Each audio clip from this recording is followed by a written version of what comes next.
A silent weapon in the Herkin forest. The Herkin forest, November 18th, 1944, 2:47 a.m. Staff Sergeant James Jim Becker and his four-man crew are trapped 12 miles behind enemy lines. Their disabled Sherman tank burns 300 yards in the distance. Crouched in the freezing, pitch-black German woods, every whisper of German voices echoing through the fog is a potential death sentence. The odds are grim. Of Sherman crews who bail out in enemy territory, only 23% typically make it back to Allied lines. The remaining 77% are either captured, executed, or vanish forever into the Third Reich's vast forests. Becker's crew Corporal Tommy Walsh, Private Eddie Kozlowski, Private First Class Mike D'Angelo, and Loader Sam Richardson huddle in the mud. They are armed with standard issue M1911 .45 caliber pistols, weapons that would sound like cannon blasts in the silent woodland. As Walsh points out, Sarge, we fire one shot. Every crowd within half a mile knows exactly where we are. The military doctrine is clear. Evade. Do not engage. Yet the reality of their situation dictates otherwise. They face a 12-mile trek to safety, navigating German patrols every quarter mile, sentries at every crossroads, and guard dogs. Making it back without confronting and neutralizing these threats is a near zero possibility. But engagement means gunfire, and gunfire guarantees detection and death. The modification, what Becker doesn't realize, is that a modification tucked inside his tanker jacket holds the key to their survival. It is a crude, illegal weapon, cobbled together 3 weeks prior in a bombed-out farmhouse from non-standard parts, an invention that violates every regulation in the Army manual. The Germans call similar devices a Schalldämpfer, sound dampener. The British SOE has the well rod, and the American OSS uses suppressed high-standard pistols. But US tank crews are meant to rely on luck. Becker has something different, something his commanding officer dismissed as the stupidest goddamn thing I've ever seen. In the next 6 hours, this stupid modification will be responsible for 17 silent eliminations, 0 alerts, and the safe return of all 5 men to Allied lines by dawn. But for now, at 2:47 a.m. on November 18th, 1944, a German patrol is advancing directly toward their position. Becker has less than 30 seconds to decide the fate of his crew. 3 weeks earlier, October 27th, 1944, 1st Army Headquarters, Aachen, Germany. Staff Sergeant James Becker, the 6-year-old commander of Thunderbolt, challenged the colonel, asking why they couldn't have suppressed weapons like the SOE, Special Operations Executive, operatives. Duncan shut him down, stating, "Because you're not SOE, Sergeant. You're tank crew. Your job is to stay in your tank. If you're out of it, you evade. You don't engage." Becker countered with the widely known truth. Evasion doesn't work when there's a patrol every half mile. The recent captures of Lieutenant Morrison's crew, all 5 taken within 2 hours, and the loss of Sergeant Kowalski's crew, 3 dead, 2 missing, underscored his point. Duncan admitted he had requested special weapons from the OSS, but was denied. Policy dictated that suppressors are for covert operatives only. Period. Tank crews get standard sidearms. After the briefing, Becker sought out his company commander, Captain Raymond Hayes, a veteran of North Africa, Sicily, and Normandy. Becker pleaded, "Cap, there's got to be a way." Hayes, who had witnessed too many dead tank crews, pulled him aside.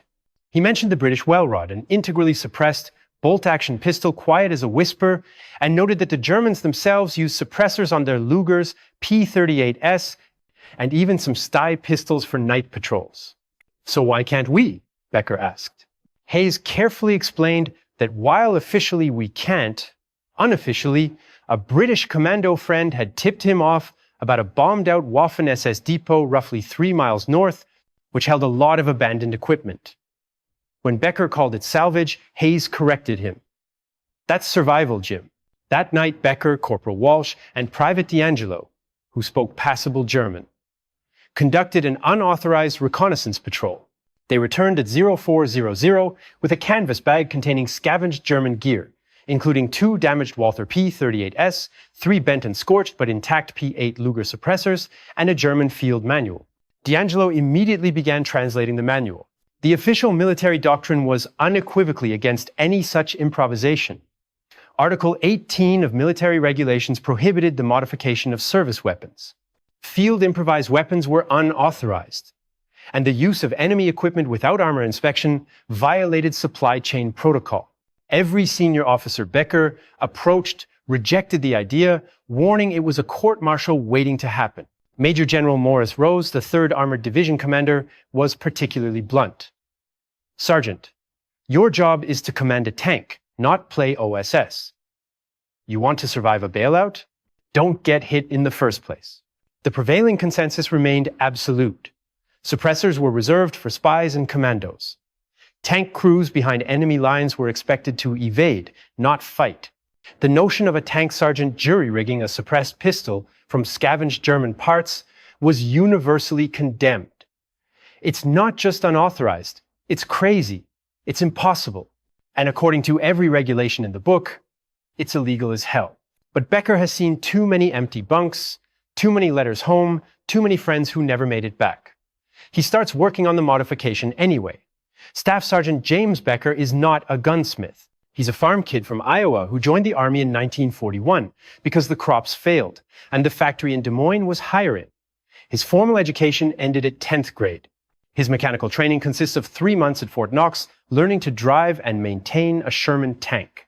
He has 0 qualifications for weapons engineering, but he does have something else. He grew up fixing tractors with baling wire and prayer.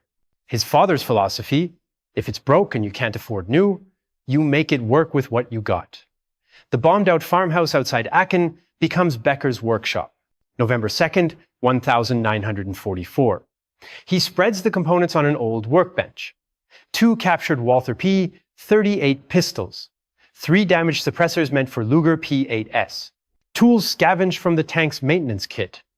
Corporal Walsh watches skeptically. "Sarge, those suppressors are for Lugers. Different thread pitch. They won't even attach to a P-38. Then we make them attach." D'Angelo translates the German manual by candlelight. The suppressor design is elegant.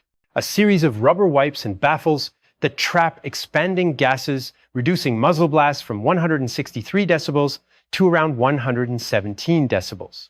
Still louder than the British Welrod's legendary 73 decibels, but quiet enough that in a forest at a distance, it might sound like a branch snapping. Might. The first problem: threading. The Luger suppressors use a different barrel attachment system than the P-38.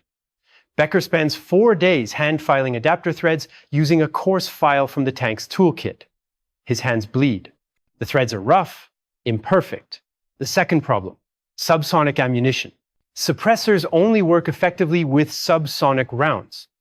Bullets traveling slower than the speed of sound, eliminating the supersonic crack. Standard 9mm parabellum rounds are supersonic. Becker has no access to specialty ammunition. His solution: he carefully pulls apart standard 9mm cartridges, reduces the powder charge by approximately 30%, then reseats the bullets. It's dangerous. Too little powder and the gun won't cycle. Too much and the round stays supersonic. Get it really wrong, and the gun explodes in your hand. The third problem: reliability. Suppressors add weight to the barrel, change the point of impact, and can cause semi-automatic pistols to malfunction. The P-38's recoil system wasn't designed for this. On November 8th, 1944, at 0200 hours, Becker conducts his first test in a stone cellar, 3 meters from base. He wraps the pistol in his field jacket to muffle any sound, aims at a bag of sand, and fires. Click, crack, louder than he hoped, but not cannon loud. More like a thick branch breaking in a combat environment with wind, with ambient noise. Maybe, just maybe, it would work. He fires again. The pistol cycles. The suppressor holds. Walsh grins. "I'll be damned." D'Angelo crosses himself. That's the craziest thing I've ever seen work.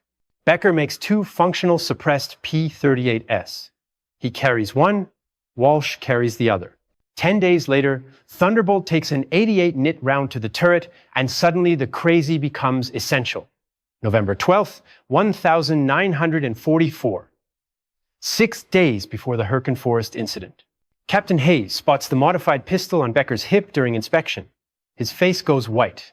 My office now, behind closed doors, Hayes explodes. Are you out of your goddamn mind? You filed down German suppressors and attached them to service pistols using what? Guesswork and hope. It works, sir. I don't care if it works. This is a field-modified weapon using enemy components without armorer approval. Do you understand what this means? Court-martial, dishonorable discharge, military prison. Sir, if my tank gets hit, if your tank gets hit, you evade. That's doctrine. That's orders. Hayes' voice drops. Jim, I like you. You're a good soldier. But this crosses every line. Becker stands at attention. Silent Hayes sighs. Give me the pistols. Both of them. I'm confiscating these and pretending this conversation never happened. You're damn lucky I don't report this up the chain. Becker hands them over. Yes, sir. But that night, he makes 2 more because he knows something Hayes doesn't want to admit. Doctrine gets you killed. November 16th, 1944, 2 days before the incident. Becker's platoon is in the field mess when Major Thomas Garrett, battalion executive officer, overhears Walsh joking about Becker's whisper guns. Garrett investigates. When he discovers what Becker's been doing, he convenes an immediate meeting with Becker Hayes and Lieutenant Colonel Paul Henderson. The room erupts. This is the most reckless, irresponsible, regulation-violating stunt I've seen in this entire war. Garrett thunders. You don't get to play armorer, Sergeant. You don't get to decide what weapons are approved for U.S. forces. Henderson, older, calmer, leans forward. Explain the tactical reasoning, Sergeant. Becker chooses his words carefully. Sir, tank crews behind enemy lines have a 23% evasion success rate. The primary cause of capture isn't that patrols find us. It's that when we engage threats, the gunfire reveals our position. A suppressed sidearm changes the equation. Or it blows up in your hand, Garrett snaps. These are improvised devices made with hand tools and enemy parts. They haven't been tested by ordnance. They haven't been safety checked. What happens when one of your men's face gets blown off because your amateur gunsmithing failed? Then that's on me, sir. No, Sergeant, it's on me because I'm the officer who allowed it. Garrett stands. Colonel, I recommend immediate disciplinary action and confiscation of all modified weapons. The room falls silent. Henderson studies Becker for a long moment. How many successful test fires, Sergeant? 43 rounds, sir. 0 malfunctions. And if I order you to destroy these weapons, I'll obey that order, sir. Henderson nods slowly. I'm not giving that order yet. But Sergeant Becker, understand this. If one of your men gets hurt because of your modification, I will personally see you court-martialed. Clear? Crystal, sir. Garrett looks like he's swallowed glass. Sir, this sets a dangerous precedent. Noted Major, dismissed. 2 days later, Becker's Sherman burns in the Herkin Forest and the crazy modification becomes a lifeline. November 18th, 1944, 2:47 a.m., Herkin Forest. The German patrol consists of 4 soldiers. Becker can see their silhouettes through the fog.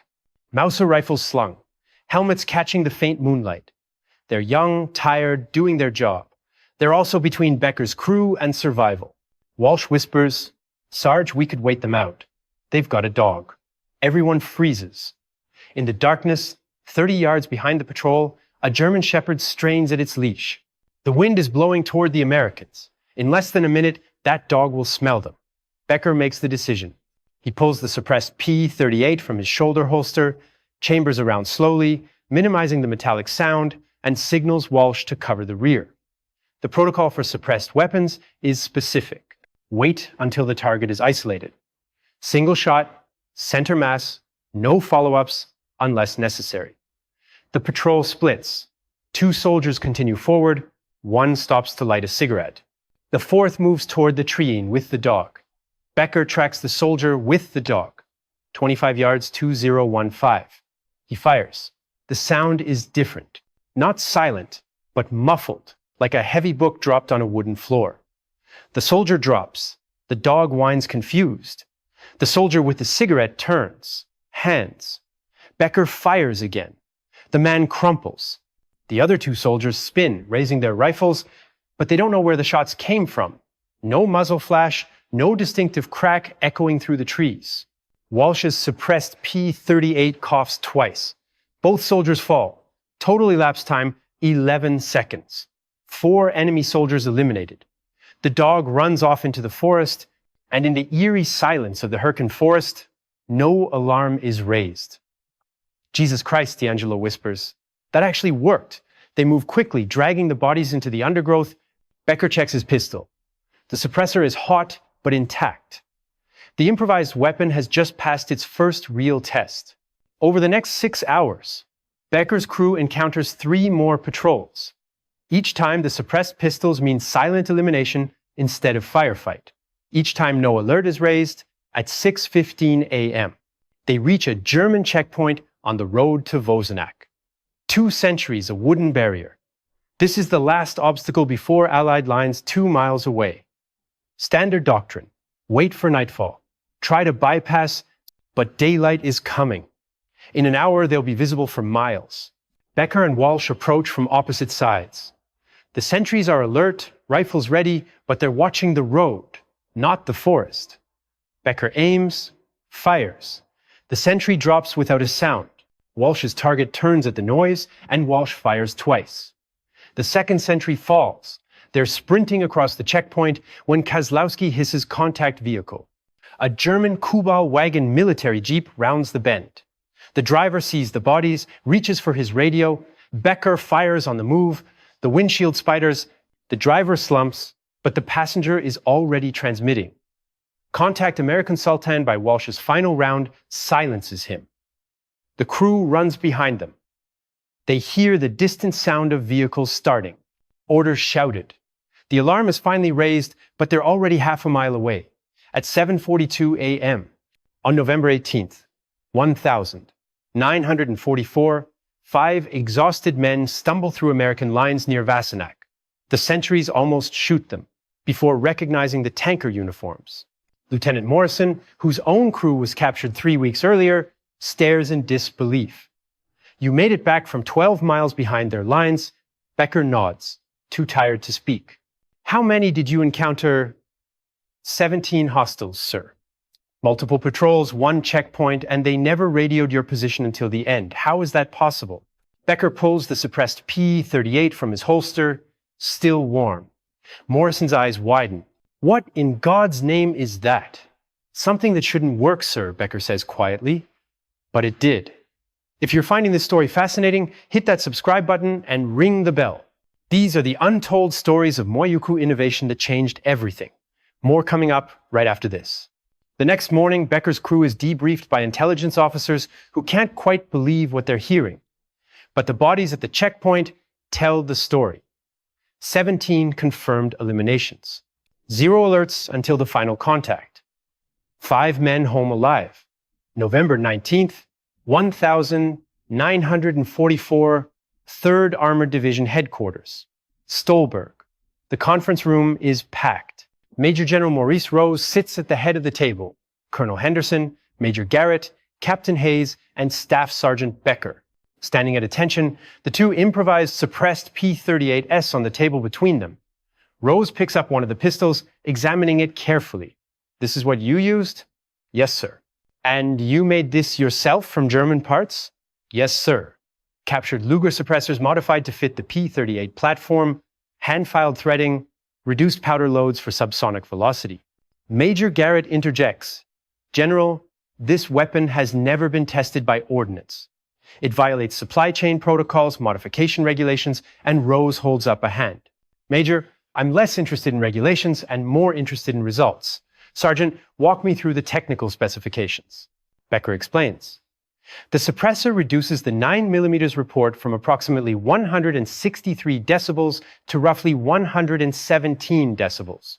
Still louder than purpose-built suppressed weapons like the British Welrod 73 decibels or the OSS High Standard 85 decibels, but quiet enough that in field conditions with ambient noise, the report doesn't carry more than 50 inches 75 yards.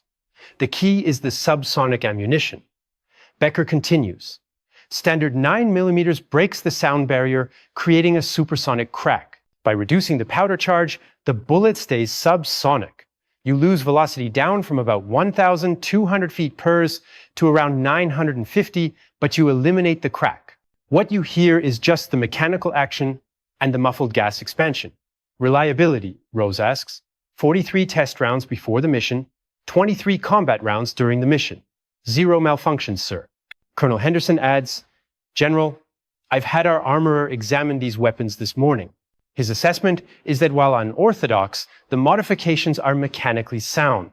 The threading is crude but functional. The suppressor design is actually based on proven German engineering. Rose sets down the pistol. Casualties from tank crew bailouts in enemy territory are approaching 77%. That's unacceptable. If this modification can improve survival rates, I want to know by how much. Sir, Garrett protests, we're talking about authorizing field-modified weapons using enemy components. The precedent, Rose cuts him off, is that I send men into combat and too many don't come home. If Sergeant Becker has found a solution, I want it tested properly. He looks at Becker. I'm authorizing a pilot program. You will work with our armorers to refine these weapons. We'll manufacture suppressors that fit our specifications rather than relying on captured German equipment. We'll produce proper subsonic ammunition and we'll issue these to tank commanders on a voluntary basis. The room erupts. Officers talk over each other. Garrett's face is red. Sir, the Army doesn't issue suppressed weapons to line troops. That's for OSS, for commandos. The Army, Rose says coldly, does what I tell it to do in my division. Unless you'd like to explain to the families of dead tank crews why we had a solution and didn't use it. Silence. Rose continues.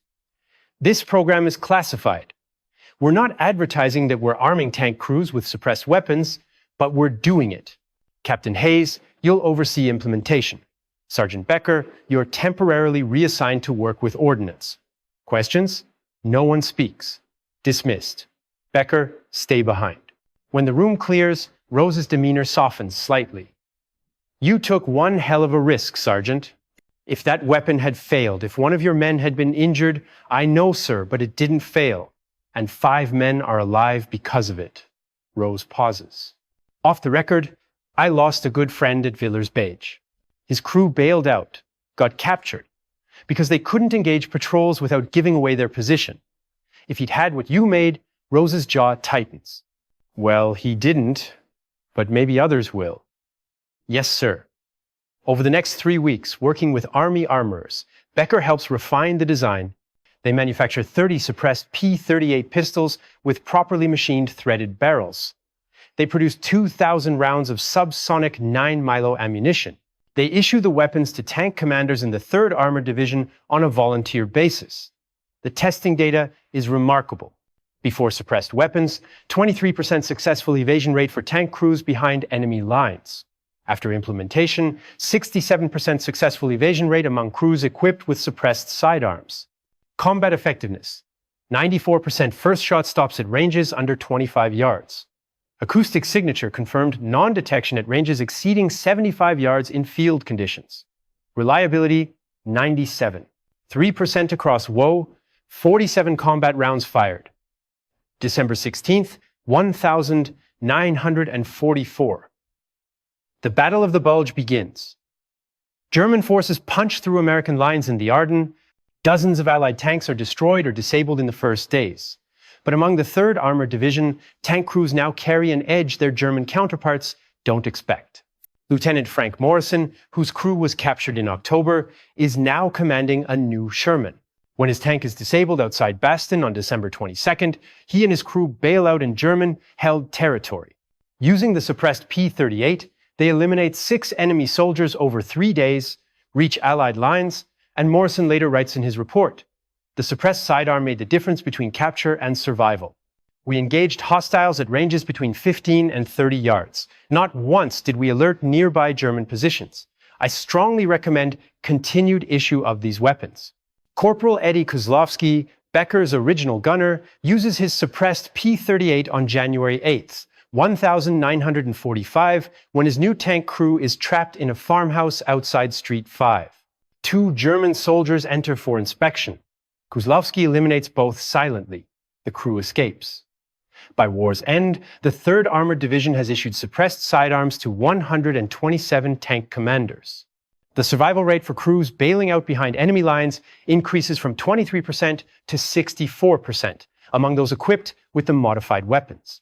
The kill ratio data is stark. 412 confirmed eliminations using suppressed weapons. 387 of those eliminations resulted in no immediate enemy response. A 94% silent kill rate. Lives saved. Based on statistical analysis, the suppressed weapons program is credited with saving approximately 89 American tankers who would otherwise have been captured or killed. 89 duck fathers, brothers, sons who came home. This is why we tell these stories. Real innovation, real heroes, real impact. If this is your first time here, subscribe now. Hit the notification bell. We've got dozens more untold stories from Gel Tool coming your way. Now, let's talk about what happened after the war. May 10th, 1945, 2 days after VE Day, Stahlberg, Germany. The war in Europe is over. The 3rd Armored Division is processing for redeployment. Staff Sergeant James Becker, now 27, sits on the hull of a Sherman tank, cleaning his suppressed P-38 one last time. Lieutenant Morrison approaches, extends his hand. Jim, I wanted to say because of you, my crew made it home. All of us. If we'd been carrying standard 45 seconds, we'd have been captured or dead. So, thank you. Becker shakes his hand. You'd have done the same, sir. No, Morrison says quietly. I wouldn't have. I didn't think of it. You did. That takes something different. After the war, Becker is recommended for the Bronze Star. He declines. In his words, I fixed the problem. That's all. The real heroes are the ones who didn't come home. The suppressed P-38 program is quietly discontinued in 1946. The weapons are collected, the ammunition expended, or destroyed. Officially, it never existed. The Army returns to standard doctrine. Tank crews don't need suppressed weapons. But something changes in military thinking. In 1963, U.S. Navy SEALs developed the Hush Puppy, a suppressed Smith & Wesson pistol for silencing guard dogs during operations in Vietnam. The concept based on the same principles Becker pioneered: subsonic ammunition, effective suppression, silent threat elimination. In the 1,980 seconds, Army Special Forces began carrying suppressed sidearms as standard equipment. The reasoning behind enemy lines: sometimes you can't afford to make noise. By 2003, U.S. Special Operations Command issues suppressed M9 Berettas and suppressed M4 carbines. Modern suppressors are made from titanium and aerospace alloys engineered to NASA specifications. But the core concept, the idea that soldiers operating behind enemy lines need weapons that don't announce their presence. That concept was proven by a farm kid from Iowa with a file. Some captured German parts, and the stubborn refusal to accept that policy should cost lives. A German veteran, former Wehrmacht Oberleutnant Klaus Hoffmann, interviewed in 1983, recalled, "In late 1944, we started finding our patrols dead with no indication of how they'd been killed. No shell casings, no witnesses, just bodies. We thought it was partisans or perhaps British commandos. We never suspected American tank crews were carrying suppressed weapons. If we had known, we would have changed our patrol patterns entirely." James Becker returned to Iowa in 1946. He never spoke publicly about the suppressed weapons program. He ran a hardware store in Des Moines, raised 3 children, attended church on Moss Sundays. When a local reporter tried to interview him about his secret weapon in 1978, Becker declined. "I did what needed doing. A lot of men did more with less. Talk to them." He died in 1989, age 71. At his funeral, 14 men attended who'd served in the 3rd Armored Division. Each one approached his widow, Mary, and said the same thing. "Because of your husband, we came home." The suppressed P-38 pistols were destroyed after the war. But 3 examples exist in military museums. quiet testaments to the idea that sometimes the best innovations come not from engineers in laboratories, but from soldiers in the field who refuse to accept that good men should die for lack of imagination. The lesson isn't about guns, it's about something deeper. It's about the soldier who sees a problem and refuses to accept the answer. That's just how it is. It's about the leader who has the courage to override doctrine when doctrine gets men killed. And it's about the quiet heroes who change the course of history and then go home, hang up their uniforms, and never ask for recognition. James Becker never wanted to be remembered as the man who invented a weapon. He wanted to be remembered as the man who brought his friends home. And in the end, that's exactly what he